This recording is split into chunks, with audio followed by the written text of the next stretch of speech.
London के गुमनाम गांव में बसा एक घर जहां किसी शैतानी आत्मा की दुनिया है। जो भी यहां आया इसी दुनिया में फंसकर रह गया। क्या होगा जब अर्जुन और उसके दोस्त इस घर में एक रात गुजारेंगे, देखेंगे आज की कहानी में, जो 2023 में आई फिल्म एश्विन्स के बारे में है। इस फिल्म को आप नेटफ्लिक्स पे देख सकते हैं। So now with that said, let's roll the intro. तो फिल्म की शुरुआत में हमें हिंदू धर्म के ट्विन गॉड्स अश्विनी और कुमार के बारे में बताया जाता है। ऋग्वेद के अनुसार ये कष्ट निवारण या हीलिंग के देव कहे जाते हैं। इन्हें लाइट ब्रिंगिंग हेल्पर्स की उपाधि से नवाजा गया है, जो खुश होने पर न सिर्फ लोगों के दुख दर्द दूर करते हैं, बल्कि मृत्यु से किसी जीव को वापस ला सकते हैं। कांचीपुरम में एक कहानी कही जाती है जिसके अनुसार एक बार एक किसान के 2 बच्चे पानी में डूबकर मारे गए। दुखी होकर किसान ने अश्विनी कुमारा की पूजा की, जिससे प्रसन्न हो ये दोनों देव प्रकट होते हैं और किसान के एक बच्चे को जीवित कर देते हैं। साथ ही वो इस बालक को 2 दिव्य मूर्तियां देते हैं और कहते हैं कि जब तक ये दोनों मूर्तियां तुम्हारे पास रहेंगी तब तक कोई तुम्हें नुकसान नहीं पहुंचा पाएगा। अगर उसकी मृत्यु होगी तो वो प्राकृतिक होगी, कोई उसे जान से मार नहीं पाएगा। दोनों देव के जाने के बाद ये बच्चा अपना जुड़वा भाई को याद कर बहुत रोने लगता है। ऐसे में कहीं से एक राक्षस आता है जिसने अश्विनी कुमार की दिव्य मूर्तियों को इस बच्चे के पास देख रखा था। अब ये दानव बालक को मुंह में डाल देता है कि यदि तुमने मुझे इनमें से एक मूर्ति दे दी तो मैं तुम्हें तुम्हारा भाई दिला दूंगा। बच्चा उसे एक मूर्ति दे देता है और मूर्ति के हाथ आते ये दानव नरक के गहरे अंधेरे से एक काली शक्ति को जीवित कर लेता है और बच्चे के भाई का रूप उसे दे देता है। गांव में दोनों बालक साथ साथ जैसे ही कदम रखते हैं एक भयानक तूफान उठ खड़ा होता है। सभी गांव वाले भूखमरी, बीमारी और प्राकृतिक आपदाओं के हाथों में मारे जाते हैं और ये हंसता खेलता गांव नरक में तब्दील हो जाता है। यहाँ से कहानी आगे बढ़ती है और हमें आरती नाम के एक मशहूर आर्कियोलॉजिस्ट के बारे में बताया जाता है। न्यूज के मुताबिक आरती ने लंदन में अपने घर के अंदर करीब 15 लोगों को मार डाला और उसके बाद खुद भी लापता हो गई। गौर करने की बात यह है कि पुलिस को आरती की लाश भी मिली थी, जो देखने से लग रहा था कि उसने पहले तो पागलों की तरह कई लोगों की बलि चढ़ाई और फिर वो खुद को मार ली। लेकिन कुछ ही समय बाद आरती की लाश अपने आप गायब हो गई और आज तक उसका कुछ भी पता नहीं चल पाया। प्रेजेंट टाइम में हमें कैमरा फुटेज के जरिए कुछ यूट्यूबर्स को इसी बंगले में दाखिल होते देखते हैं। इनके नाम है राहुल, वरुण, ऋतु, ग्रेस और अर्जुन। इस घर में दाखिल होते हुए राहुल बहुत डरा हुआ लगता है। उसका कहना था कि इस घर में कई मौतें हुई हैं और अब तक इंडिया में वो लोग जितने भी घरों को शूट किए हैं वहां कुछ ऐसा नहीं हुआ था। लेकिन वरुण उसे समझाता है कि उसे बस अपने चैनल के लिए यहाँ मैक्सिमम फुटेज कलेक्ट करनी है, जिसके बाद वो सभी वापस लौट जाएंगे। इसके बाद सभी लोग घर के अलग अलग हिस्से में वीडियो साउंड रिकॉर्ड करने निकल जाते हैं। हम राहुल को फॉलो करते हैं जो ऊपर एटिक में साउंड रिकॉर्ड करने दाखिल होता है। एटिक के अंदर राहुल को दीवार पे कुछ अजीब सिंबल बना दिखाई देता है और उसे वहां काफी बदबू भी महसूस होती है। धीरे धीरे यहाँ सिचुएशन और बिगड़ने लगती है जब राहुल को किसी के फुसफुसाने की आवाज अपनी ही रिकॉर्डिंग से आती है। वो वरुण को यह रिकॉर्डिंग भेजता है लेकिन उसे कुछ भी सुनाई नहीं देता। राहुल हिम्मत करके एटिक के अंदर जाता है जहाँ उसे एक कुर्सी पर किसी रिचुअल का अंश दिखाई देता है। ऐसा लग रहा था कि किसी ने यहाँ किसी और को बंद कर रखा था। तभी पीछे से राहुल को किसी के दौड़ने की आवाज सुनाई देती है और राहुल पीछे की तरफ देखने जाता है जहां उसे बार बार किसी लड़की के रोने की आवाज सुनाई देती है। वो वरुण को मदद के लिए पुकारता है लेकिन वरुण कुछ भी नहीं सुन पाता। यही नहीं, कोई राहुल को इसी एटिक के अंदर बंद कर देता है और हम एक चीख के पीछे उसकी आवाज को गायब होते देखते हैं। नीचे हम वरुण को देखते हैं जो रिकॉर्डिंग के लिए आरती के बेडरूम में पहुंचता है। व्यूअर्स से वरुण कहता है कि पुलिस को इसी कमरे में आरती की लाश पहली बार मिली थी, लेकिन फिर वो अचानक गायब हो गई। कई लोगों को इस कमरे में पैरानॉर्मल चीजें महसूस होती आई हैं और तो और लोगों को अक्सर आरती यहाँ कमरे में खड़ी दिखाई देती है, मानो वो मदद के लिए किसी को ढूंढ रही हो। ये सब रिकॉर्ड करते हुए अचानक ही वरुण के कैमरे के सामने एक अजीब काली आकृति आ जाती है, जिसे देख वरुण बहुत डर जाता है। वो बाहर भागने की कोशिश करता है लेकिन भाग नहीं पाता। अब तक बेसमेंट में शूटिंग कर रही ग्रेस और ऋतु को भी वरुण की चीखें सुनाई दे चुकी थी। वो दोनों बाहर निकलने की कोशिश करती हैं लेकिन जल्द ही वही काली परछाई इन दोनों को इसी बेसमेंट के अंदर भटका देती है। ऋतु को एक कोने से ग्रेस की आवाज सुनाई देती है जहां उसे वही काली परछाई दिखती है। किसी तरह अर्जुन ऋतु से कांटेक्ट करता है और उसे बताता है कि वरुण, राहुल और ग्रेस तीनों ही गायब हो चुके हैं। ऋतु वहां से भागना चाहती है लेकिन उसे भी बेसमेंट का दरवाजा बंद मिलता है और सामने खड़ी मिलती है वही काली परछाई। इसके बाद अर्जुन को हम स्टेयरकेस के पास देखते हैं जिसे ऋतु मदद के लिए पुकारती है। अंधेरे घर में अर्जुन इधर उधर अपने दोस्तों को ढूंढने लगता है लेकिन अब तक वो काली आत्मा अर्जुन को भी ढूंढ चुकी थी। अफरा तफरी में अर्जुन घर से बाहर भागता है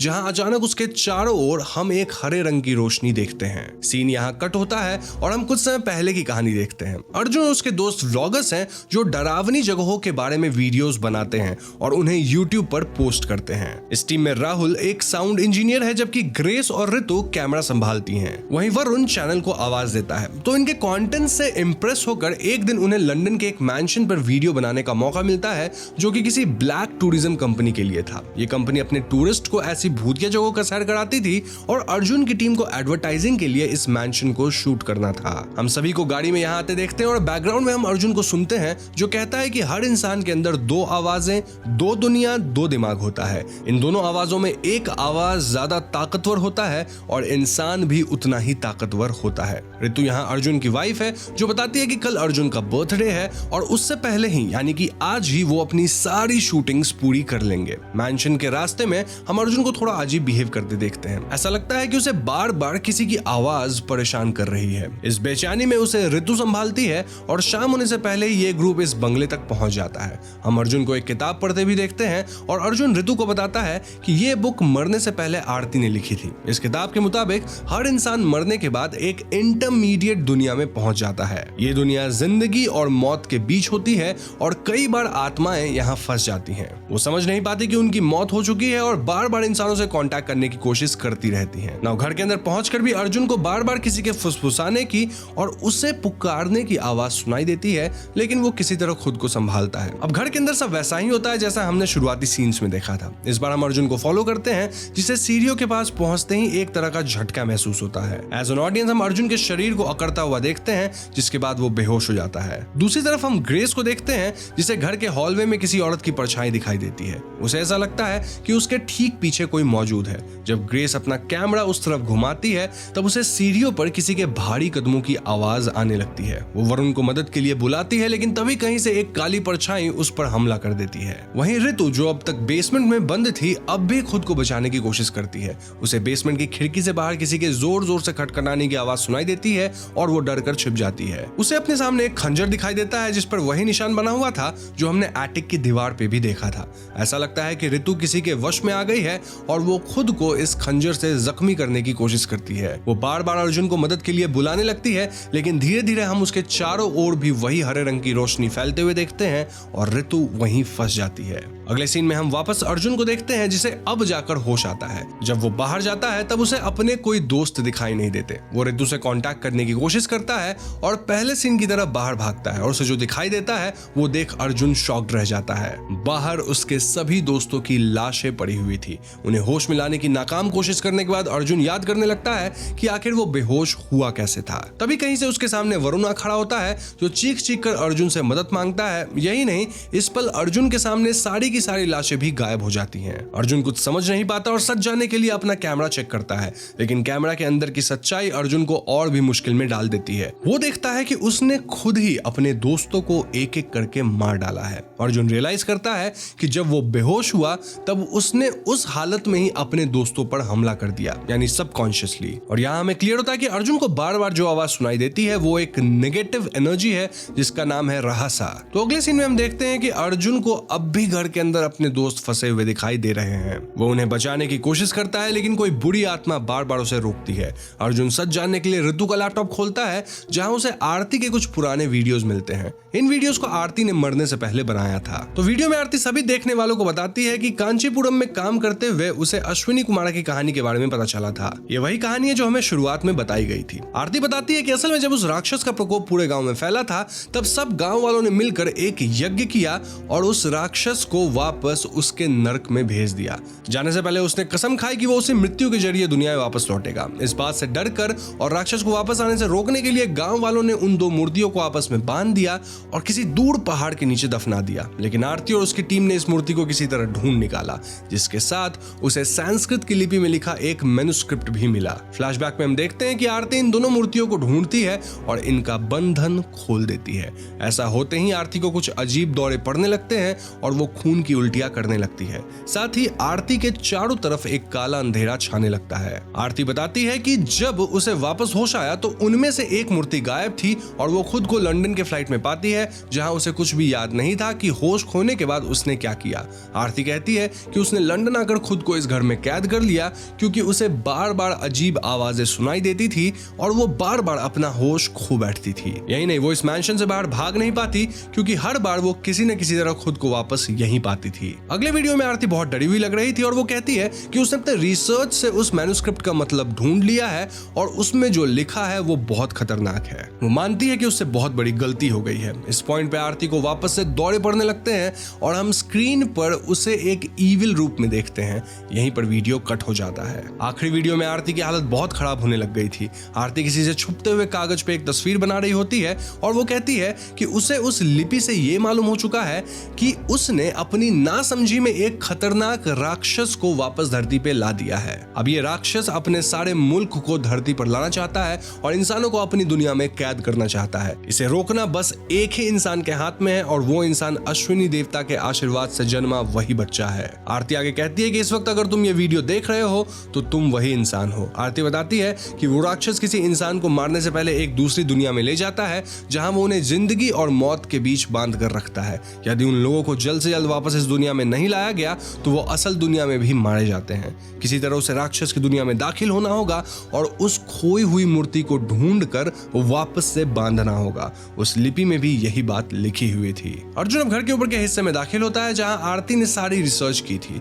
उसे दीवारों पे कुछ नोट्स मिलते हैं जिसमें उसी कहानी के बारे में लिखा हुआ था। इन नोट्स के बीच अर्जुन को अपनी तस्वीर भी बनी हुई दिखाई देती है जो वही थी जो आरती ने मरने से पहले बनाया था। इस तस्वीर को देख अर्जुन को अपनी जिंदगी का मकसद समझ आ जाता है। अर्जुन नोट्स को स्टडी करता है जिनके अनुसार वो बालक और वो राक्षस दोनों ही इस मूर्ति से जुड़े हुए हैं। मतलब कि किसी न किसी तरह अर्जुन खुद इस राक्षस से जुड़ा हुआ है। वो कमरे में खोजबीन करता है और उसे आरती के हाथों छुपाई हुई एक मूर्ति मिलती है। इस मूर्ति को देखते ही आरती की आत्मा उसे वापस महसूस होती है। उससे कहती है कि अर्जुन के दोस्त इस वक्त उसी इंटरमीडिएट दुनिया में फंसे हुए हैं जिसके बारे में उसने अपनी किताब में लिखा था। अगर अर्जुन को उन्हें बचाना है तो उसे उस दुनिया में जाना होगा और राक्षस पर काबू पाना होगा। अर्जुन जब यहाँ से बाहर निकलता है तो उसे वापस से अपने दोस्त दिखाई देते हैं और वो महसूस करता है कि वो सभी किसी न किसी तरह इसी मैंसन में कैद हो गए हैं जैसे आरती कभी हुई थी। यहाँ अर्जुन समझ चुका था कि हो ना हो ये वही राक्षस है जिसे वो हमेशा से अपने अंदर महसूस करता आया है। शायद यही वजह है कि उसके सभी दोस्तों को ये राक्षस नुकसान पहुंचा चुका है लेकिन अर्जुन अब भी जिंदा है। लेकिन अगर उसे सभी को वापस यहाँ लाना है तो उसे भी उस दुनिया में जाना होगा। इसके लिए अर्जुन वही रास्ता अपनाता है जो उसे साफ साफ समझ आ रहा था। अर्जुन अपने आप को बांध लेता है और खुद को सफोकेट करता है ताकि वो भी मौत और जिंदगी के बीच पहुंच सके। ऐसा करते ही अर्जुन को हम एक अजीब से नर्क में देखते हैं। ऊंचे पहाड़े और काले अंधेरों के बीच अर्जुन को पहली बार अपना राक्षस स्वरूप दिखाई देता है जिसके हाथ में वो दूसरी मूर्ति मौजूद थी। लेकिन जब अर्जुन इस मूर्ति को लेने की कोशिश करता है तो एक बार फिर इस दानव के कंट्रोल में आने लगता है। हम घर के अंदर अब भी अर्जुन के दोस्तों को फंसा हुआ देखते हैं। अर्जुन देखता है कि ये राक्षस वरुण के हाथों राहुल को जान से मार डालता है। वो अर्जुन से कहता है कि तुम चाहे कितनी भी कोशिश कर लो यहाँ से बाहर नहीं निकल पाओगे। जैसे मैंने तुम्हारे मन पर काबू पाकर तुम्हारे दोस्तों को यहाँ कैद किया है वैसे ही मैं अपने पूरे वंश को धरती पर भेज दूंगा जिससे इंसानियत पूरी तरह तबाह हो जाएगा। अर्जुन इस राक्षस के कैद से बाहर आने की कोशिश करता है और तब उसे आरती के नोट्स में लिखी बात याद आती है। वो याद करता है कि आरती ने कहा था कि वो और ये दानव दोनों जुड़े हुए हैं। इसका मतलब कि अगर ये दानव अर्जुन के मन पर हावी हो सकता है तो अर्जुन भी इस दानव के मन पर कंट्रोल पा सकता है। ये जानकर अर्जुन अपनी पूरी शक्ति से राक्षस का सामना करता है और उसकी दुनिया में गायब हो जाता है। वो अश्विनी देवता को पुकारता है और किसी तरह आरती की आत्मा को ढूंढ निकालता है जो अब भी इस दानव के कैद में थी। अर्जुन आरती से पूछता है कि उसने दूसरी मूर्ति कहाँ रखी है। इस पॉइंट पे हम अर्जुन को एक तालाब में पहुंचते देखते हैं जहां वो नीचे की एक चट्टान पर उस मूर्ति को रखा देखता है। मूर्ति को पाकर अर्जुन वापस दानव की दुनिया में पहुंचता है जहां वो उसकी आंखों के सामने दोनों मूर्तियों को वापस जोड़ देता है। ऐसा होते ही वो राक्षस धीरे धीरे विलुप्त हो जाता है। यहाँ अर्जुन के दोस्त भी अब असली दुनिया में वापस लौटते हैं जहां अब अर्जुन की जान जा चुकी थी। अर्जुन रियलाइज कर चुका था कि कभी न कभी कोई न कोई वापस इन दोनों मूर्तियों को ढूंढने की कोशिश जरूर करेगा। ये बात उस लिपि में लिखी हुई थी कि अगर राक्षस को पूरी तरह तरह रोकना है तो उस मनुष्य को मृत्यु के साथ ही मरना होगा ताकि वापस वो दानव इस दुनिया तक पहुंच ही ना पाए। इसी बात को मानते हुए अर्जुन अपनी जान दे देता है। यहीं पे फिल्म की कहानी खत्म। तो दोस्तों ये थी फिल्म अश्विन्स की पूरी कहानी, जो थोड़ी कंफ्यूजिंग है, इसलिए हम एक बार पूरी कहानी को देख लेते हैं शॉर्ट में। तो ये कहानी अश्विनी देवता के आशीर्वाद से जन्मे एक इंसान और एक शैतान के बारे में है। सालों पहले इस शैतान ने इंसानों पर जुल्म किया और लोगों के उससे अश्विनी कुमार की आराधना करके बांध दिया। लेकिन कई साल बाद आरती उन मूर्तियों को बाहर निकाल दी और उस शैतान को वापस जागृत कर दी। कहानी के अनुसार तब अर्जुन का जन्म हुआ, जो बचपन से ही अपने अंदर की आवाज को सुनता था। यह आवाज किसी और की नहीं बल्कि उस राक्षस की ही थी जो उन मूर्तियों के जरिए अर्जुन से जुड़ा हुआ था। जब अर्जुन इस मैंशन के अंदर आया तो अपने ऊपर काबू नहीं रख पाया। ऐसा इसलिए हो सकता है क्योंकि इस मैंशन के अंदर शैतान ने पहले ही अपनी दुनिया बना रखी थी। हमें जब भी फिल्म में ग्रीन लाइट वाली दुनिया दिखी तब ये असल में उस शैतान की दुनिया ही थी जहां वो आत्माओं को कैद करके रखा था। शैतान के वश में आकर अर्जुन अपने सभी दोस्तों को उसी दुनिया में कैद कर देता है। अब एक सवाल जो हमारे दिमाग में आता है वो ये कि जब शैतान जानता था कि अर्जुन उससे जुदा हुआ है तो वो उसके दिमाग को कंट्रोल कर सकता था, तो उसने उसे मार क्यों नहीं डाला?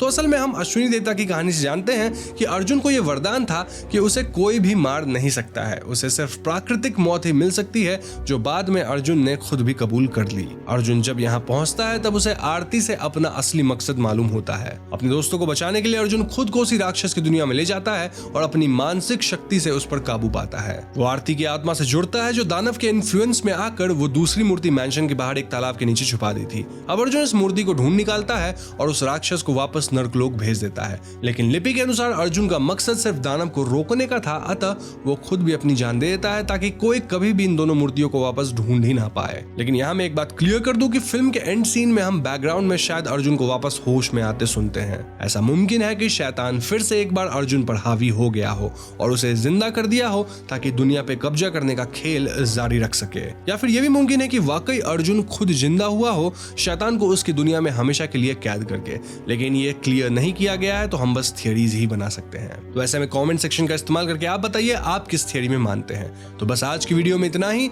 उम्मीद करता हूं आपको ये वीडियो पसंद आई होगी। अगर पसंद आई है तो इस वीडियो को लाइक और शेयर करें और जाने से पहले हमारे चैनल हॉन्टिंग ट्यूब को सब्सक्राइब करके बेल आइकन को जरूर दबा दीजिएगा, क्योंकि हम अपने चैनल पे ऐसे वीडियोस लाते रहते हैं। पीस।